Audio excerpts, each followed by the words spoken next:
Is weight loss just about low carb and fasting? So the next 3 to 5 minutes, I'm going to be talking about fasting and low carb, which are really popular at the moment and actually are good tools to be used for weight loss. So if you are using something like that and getting good results from it, then it's no wonder. They abide by the law of thermodynamics, which is calories in, calories out, and they offer a way to cut calories without necessarily having to track calories, which we know is quite laborious and boring at times, albeit quite educational on another note from that. So let's go into it first. What do I mean by low carb? We need to define things. Whenever I talk or lecture at, say, Oxford Brookes or anything like that in a more formal setting, I always go on about definitions, because unless you define something, we could be talking about two different things. Your low carb and my low carb could be totally different.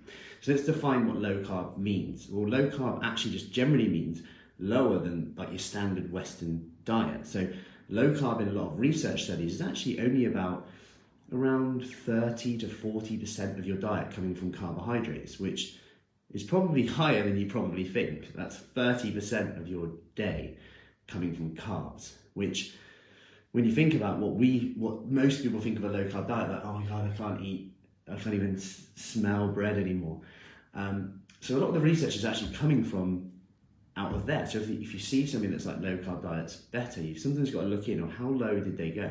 How low did they go on these? So it's important to consider that. Now with fasting, the most popular one you hear is the 16-8. So you fast for 16 hours, eat for 8 hours. The reason this works for a lot of people is because if you think about it, this takes out a chunk of your day where now you don't have to think about food. You've committed, you've made a rule, I don't eat in these hours. Now this is great because you're less likely to overeat and essentially more likely to create a calorie deficit, which is great, right? So you're more likely to create that calorie deficit, which results in the fat loss.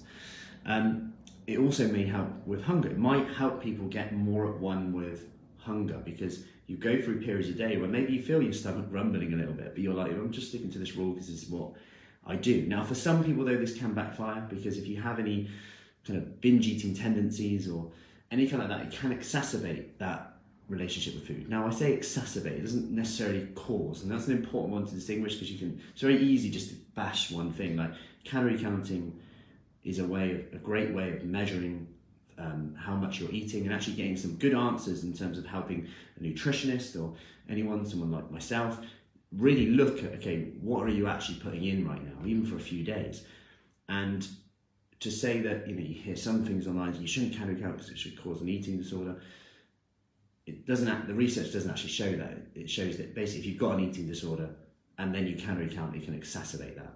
And it's very similar with fasting. Like, it doesn't cause the binge eating or anything. If you've got binge eating tendencies, it may exacerbate that. And it's important, I wanted to define them first and foremost. So given that low carb and fasting do work, but why don't they work?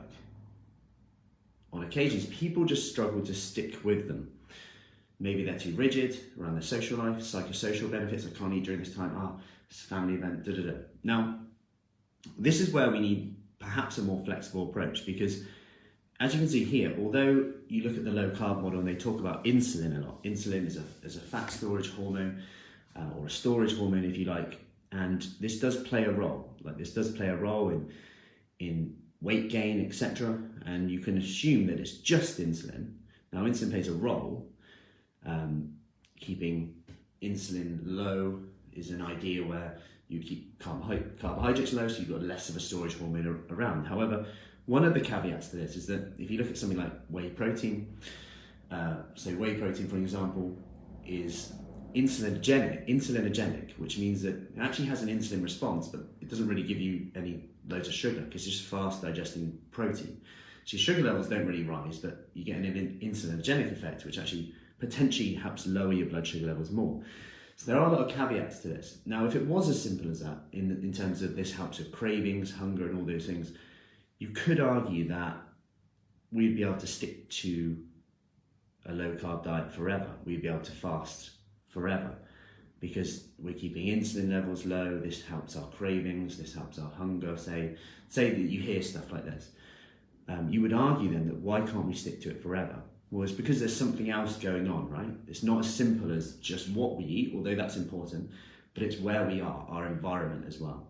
So we've also got to consider how our dopamine works. So we get a high from certain foods. That's why we crave processed foods still, even though we're eating this certain way, maybe lower carb, protein, we're feeling fuller, but yet there's still room for that. What are we actually craving? Well, that maybe there's a dopamine issue there. And then you could argue, okay, how can we create an environment so we're getting dopamine from other places? So let's look at why we get dopamine from these fast processed foods. Well, one of the reasons is they give us that little hit. And often we're tired when we have them. So if you're tired and you eat, you're probably going to feel better because you can't be feeling two things at once. So if you're tired, now you eat, you're eating, that's more pleasurable than feeling tired.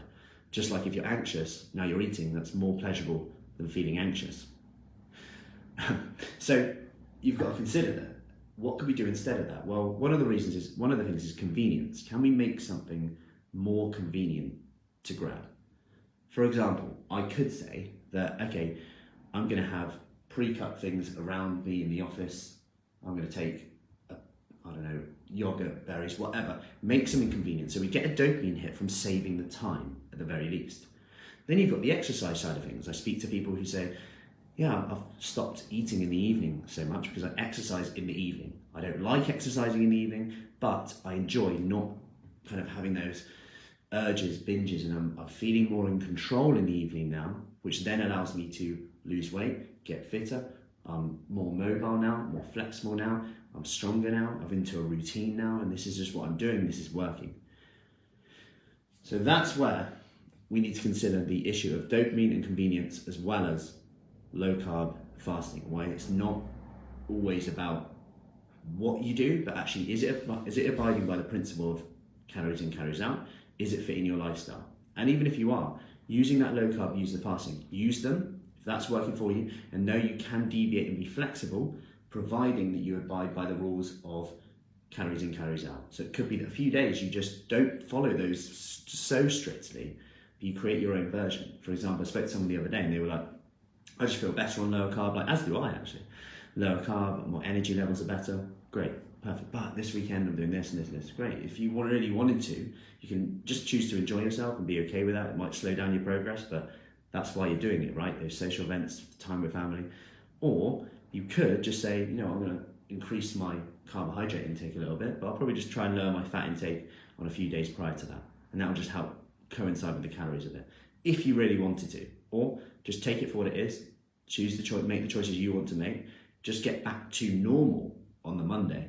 And guess what? You'll probably do a lot better than normal, which would be, I've had a rubbish week, I'll just start again sometime, I just can't get back to it because I've fallen off.